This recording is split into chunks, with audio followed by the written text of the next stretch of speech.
You okay, Brendan? Yes, sir, Brendan. Are you okay to drive, Brindy? Are you okay to drive, Brindy? Step aside, please. Hey, whoa. Hey, good morning, Kanye. News, tabloids, random BuzzFeed articles, things Americans read every day. Sadly, a big part of what we read isn't just about sharing information with the public. It's also sensationalized by tabloids with outlandish headlines to bring readers in. This is nothing new, as for years, the paparazzi has served as an invasive look into the lives of the celebrities that we all love so much.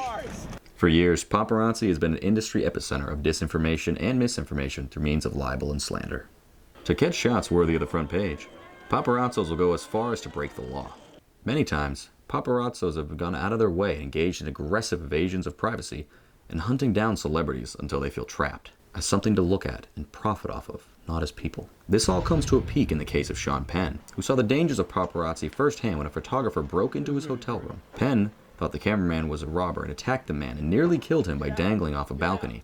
This is a direct violation of California Civil Code Section 1708.8, which dictates that a person cannot enter onto another person's property for the purpose of photography or video, as well as general breaking and entering.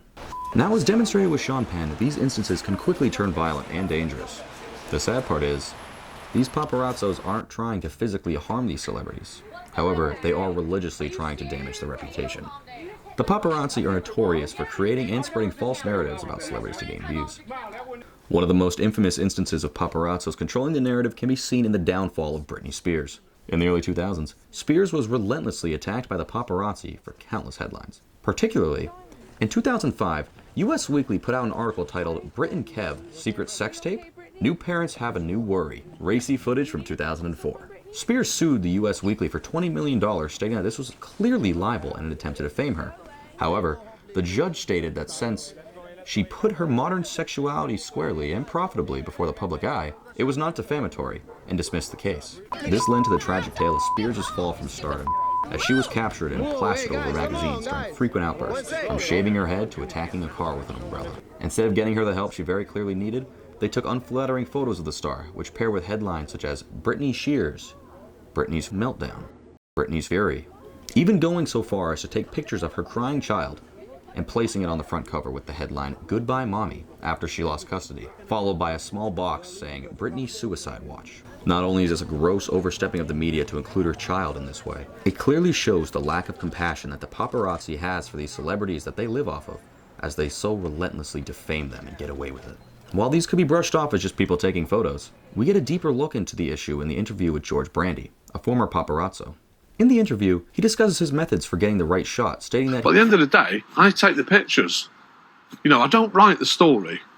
I mean, to be fair, I did contribute towards the story a little bit, but I take the pictures. That's all I do. He accomplished this by taking an idea or rumor and setting up an instance where this could be exploited. Most notably was his treatment of Judy Finnegan, who at the time had rumors of alcoholism floating around her. To capture this, he found her in a parking lot and got his sidekick to give her a bottle of wine. And then I basically edited the pictures without the guy in it, and it looks like Judy's just pulled a bottle of wine out of the bag and gone, "Here, Richard, do you fancy a quick schwally in the middle of the field?" And he's gone, "Judy, put that away now, have it in a bit." Put it out, and then it's an instant headline for him. "Judy, out of control. Shock over star's behaviour." Not only is this a direct example of libel, as it went directly into writing, but a clear example of staging the situation to ruin her name. Yet, he speaks on it as if it was nothing. While there are a handful of laws in place to protect celebrities, it is clear that more needs to be done. One of the most outspoken celebrities of this generation, Kanye West, has proposed that celebrities need more rights, and at the very least should be compensated for their photos. He was captured stating, "Y'all gotta end up giving all celebrities a percentage of our image. We gotta take control of our image. Right now, y'all get to shoot us without having to pay.